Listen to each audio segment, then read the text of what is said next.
I'm Jessica Dazzler. I live in North Vancouver, Canada.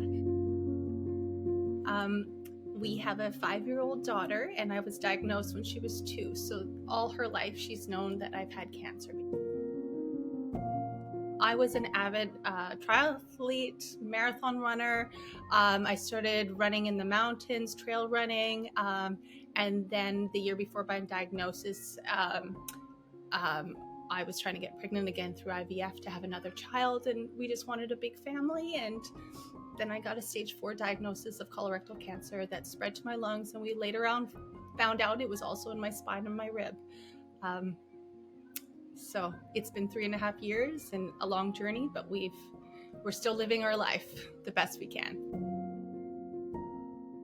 So I was diagnosed in January 2021. It took about a year to get this diagnosis. The year prior, I had pelvic pain, I had tailbone pain. I went to a physio. I had a fertility doctor because I was trying to get pregnant for the second time. I was diagnosed with a ovarian cyst, which was 7 centimeters, and they told me to stop running. It could be twisted. So there was a lot of, it was all in my pelvis, and I thought I had some reproductive issues. Never once thought it would be colon cancer, even though my Nana at 64 passed of colon cancer and she was very healthy. My doctor knew this information. I called my doctor. They told me to take more pain meds. I said, can I have a CT, MRI? Don't want to be exposed to that radiation. And then I was eventually told, if you get pregnant, you will have your cyst will eventually go away. I get a lot of ovarian cysts. And so I thought, hey, let's have a second child. And that's when my symptoms of the colorectal cancer started to present way more. And it's your bowel habits. They end up changing. They're in stool. Eventually you get blood. Not all the time you get blood in your stool, but my FIT test was negative. So my doctor did not think of it was a concern. I also had low iron for years. And I was always told that was because I was vegan. And it actually wasn't the case. It was probably because of my tumor kept on bleeding eventually. I had 2 tumors. I had polyps that lined my colon. And now I'm starting to find there's a lot of other people that have this, but it is totally preventable. If I was screened earlier, I wouldn't have had these 2 tumors grow, and then one of them did spread. When I asked for a referral, I asked for a referral to all the specialists. And when I got a GI referral, when I finally got scheduled for a colonoscopy, he called me a week before and tried to talk me out of it and said, we're not going to find anything. And so I remember lying in my bed being like, am I making the right decision?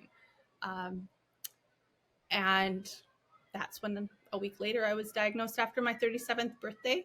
A week after, I was diagnosed with, they thought it was probably stage 4.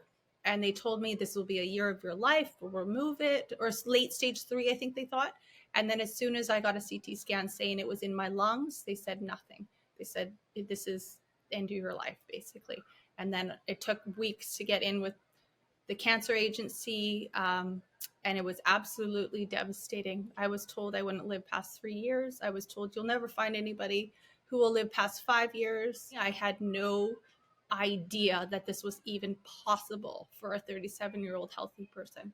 And I'm finding that there's so many of us. I remember being sat down on January 20th.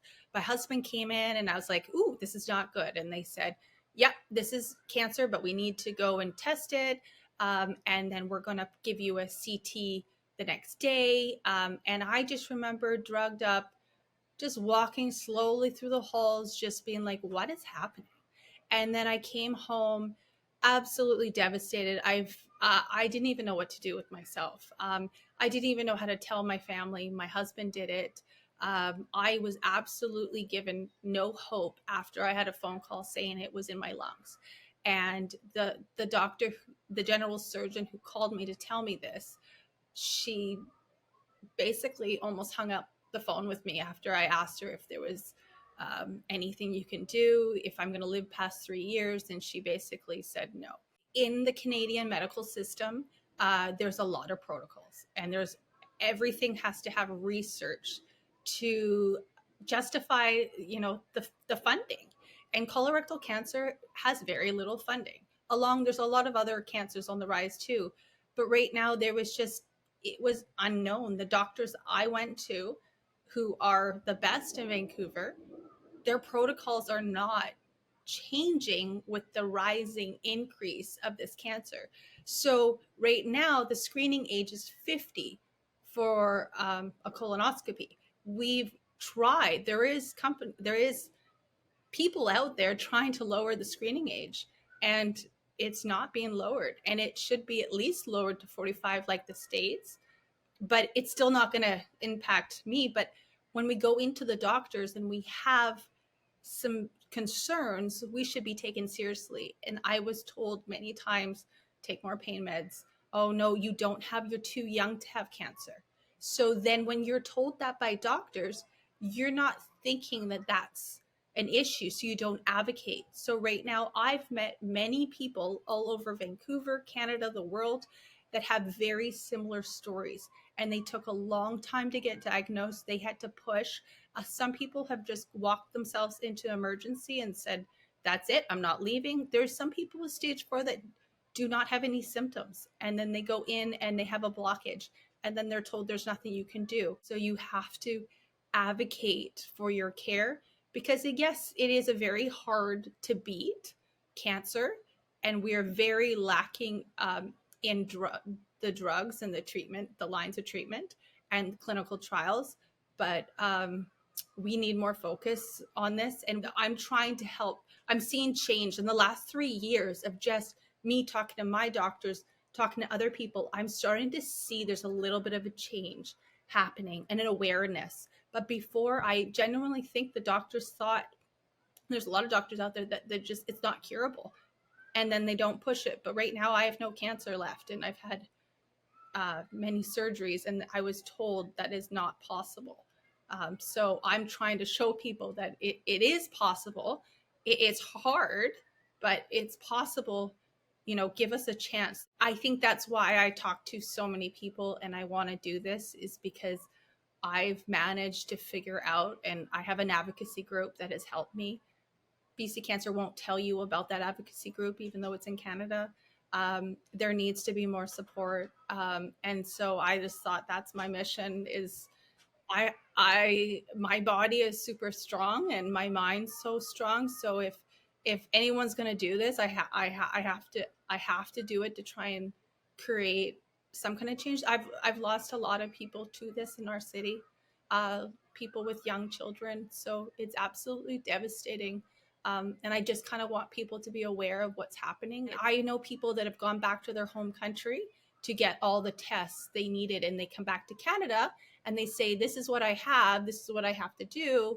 And they said it was so much more efficient in their home country. So we are our foundation needs to be changed or something. There's something lacking, and there's no incentives. We need more, prevention. So then I found other people that had this because of my connections. I always found a friend of a friend. I have a huge social network. My husband has the business network. And so I started to find other people in this situation. Then I found my advocacy group, Colorectal Cancer Resource and Action Network, CRAN, which is based out of Toronto. And when I talked to the CEO, she said, there are more things you can do. And she gave me information that, my team was not giving me. I also was told to put referrals into the best colorectal cancer surgeon in the city. And I had my surgeon call me up and said, I want to take your case to the tumor board. And when I went it took about 6 weeks to finally get in with BC Cancer. And I had all the professionals sit me down, and they said, you're only chemo, you can't have anything else right now, it's chemo. And I knew. We went out for dinner afterwards, my husband and I said, no, I'm going to prove them wrong. So my husband had some connections in the business world, and he started to message people and other people who went through cancer, and they said, you need to talk to Dr. Klimo. And Dr. Klimo is the famous oncologist. He's in his 80s. He retired a couple times. He started BC Cancer. He then moved over to the North Shore, started his own because of politics. He was ahead of his time. He called me as soon as he found out about me. He called me and said, take your time, come to my office, and I'm going to look you over. And I went to him about an hour later, and he gave me hope. He said, okay, yeah, your lungs, but there's things you can do, and don't think of this as a death sentence. And I walked away feeling, I need to change my mind.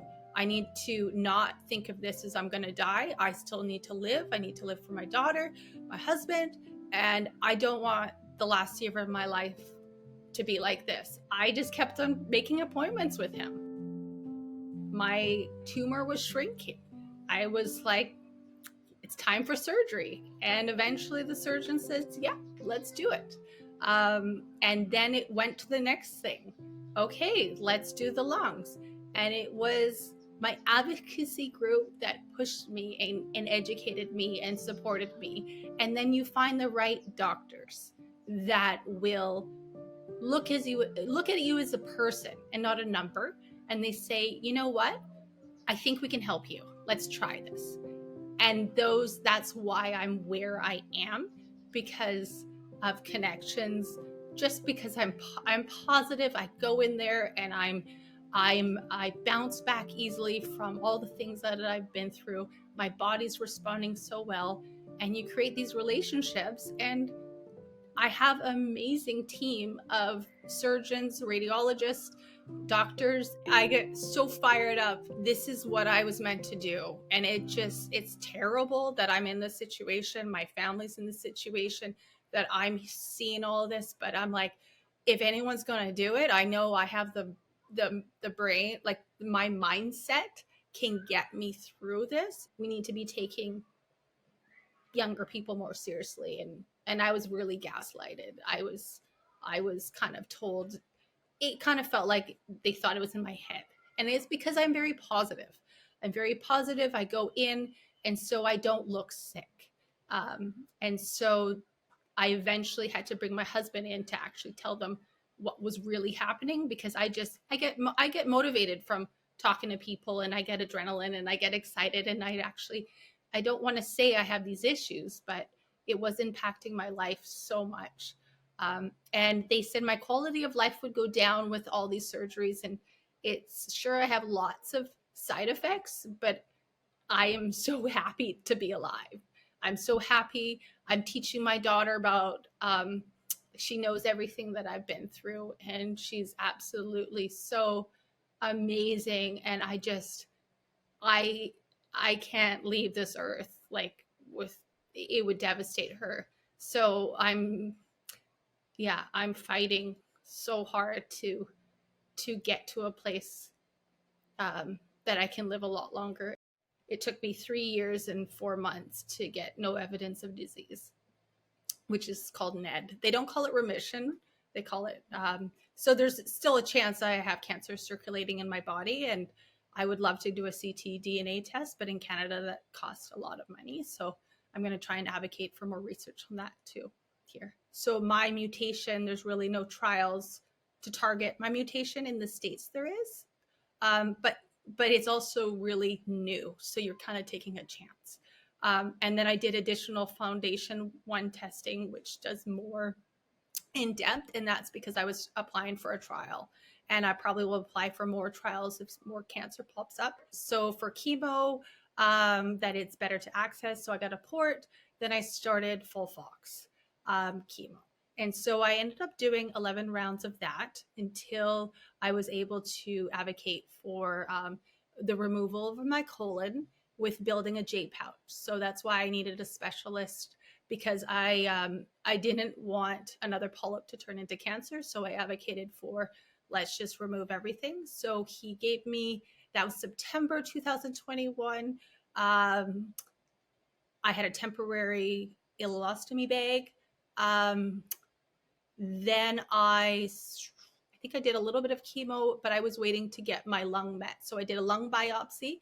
They weren't sure if it was cancer or not, but because the lung biopsy failed, I started bleeding, which actually worked in my favor. They actually scheduled to remove it to then test to see if it was cancerous. So I actually realized, like, if it was confirmed with the lung biopsy, they wouldn't have done a surgery.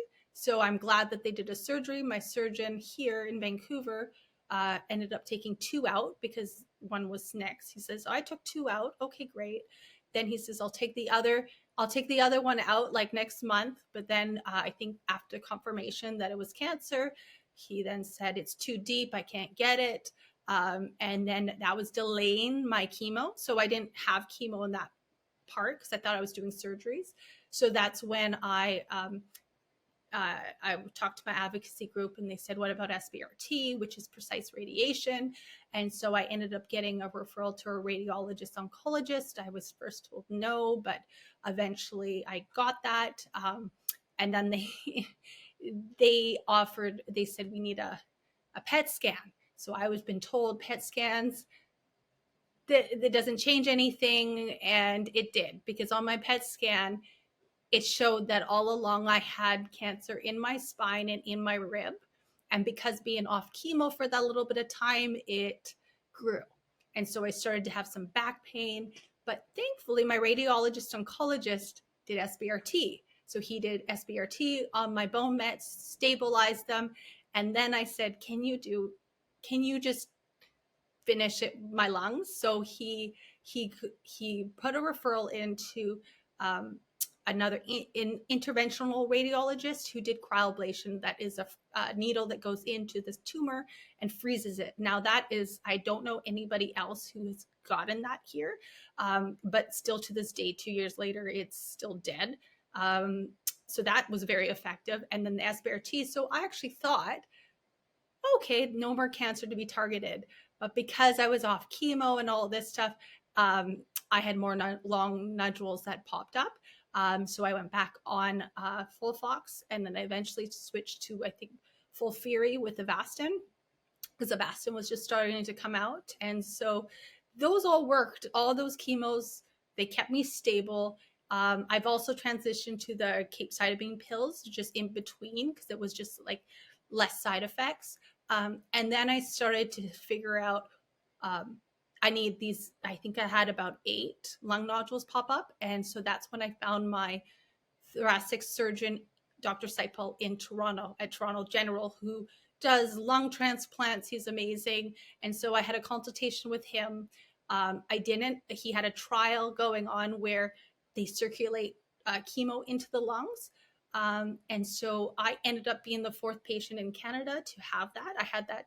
I actually had the surgery 1 year ago today. And he cut me full on opened up my chest. I saw my lungs. I have a picture of it. It's absolutely amazing what they can do. But that was a very huge, it took 3 months. It was hard on breathing. But right now, I think my last scan showed that there's still no nodules that have popped up in that left lung, which is very hopeful for the other patients, because that was the whole point, is take out the nodules, put chemo into your lungs, and hope that nothing else grows. I had hot flashes. So I had hot flashes. Breathing was hard, but it was just a real struggle. I think the first week out of hospital, and I had to stay in Toronto. And I think that was the hardest part, is recovering in a hotel room. I know that my breathing was hard. It really depends on how much tissue is removed, but your lungs are amazing. And if you're healthy and you're moving, like eventually I regained, like I could go for a long walk like a few months later. I have a little bit of breathing issues right now, but that's because I had surgery, they removed more tissue just 20 days ago. So this will recover. I had a cough it's called in vitro lung perfusion. And so it's just circulating it was about 2-3 hours on the operating table where they're circulating, and it's absolutely incredible. And they had a acupuncture needle that was in my lung, making sure the right chemo. And I had a doctor come in and say, this is cutting edge. This is new stuff we're using. It's hard surgeries, and it was absolutely amazing to be a part of it. I'm noticing now that I am getting more emotional, because in those 3.5 years, I was in survivor mode. Basically, I didn't have any emotion. I had love for my daughter and just to support her, but I had to, this whole time, it felt like I was holding my breath. And I had to put up boundaries. I've lost friends, I've lost family because I looked fine, but in my mind, I knew I had to be strong because I knew there was going to be really hard things. And I never thought I'm going to die. I kept on saying, I'm going to beat this. So in my dialogue in my head, I have just changed all the negative stuff and I've changed it to positive. And I keep telling my body that I'm so proud of it. And every time I talk to someone, it gives me more motivation to keep doing what I'm doing. And I think I'm still holding my breath a little bit for my next scan. I really don't know what will happen. But I'm just so happy that I have this break to heal. I've gone to New Zealand, Australia, Hawaii, Europe, and we want to go to Costa Rica next. We are still living our life. And I have no idea how I made those flights, but I am a very good planner. And so I've planned everything out, and I'm not letting it affect me.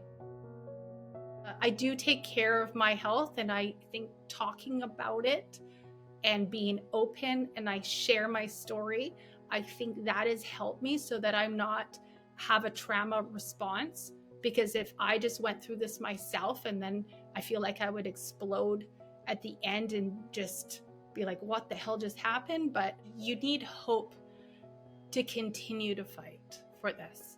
And once you have hope, you start advocating, you start asking questions, you start getting second opinions, you start taking responsibility for your health by, getting your own reports, reading up, educating yourself, finding someone that can help you do all that paperwork. And so the biggest thing is finding a doctor or someone that gives you hope so that you start that momentum of, oh, okay, I'm not dying today. And there's things you can do and things will get better. And I think that is the biggest change that happened to me. I was given hope, and then it opened my eyes to a whole nother world. I'm still trying to process everything I've been through. It kind of feels like a dream. It really feels like a dream, but I'm here and I'm just trying to enjoy every moment. And I don't know, I have so many ideas of what I want to do next, but I have to take care of myself.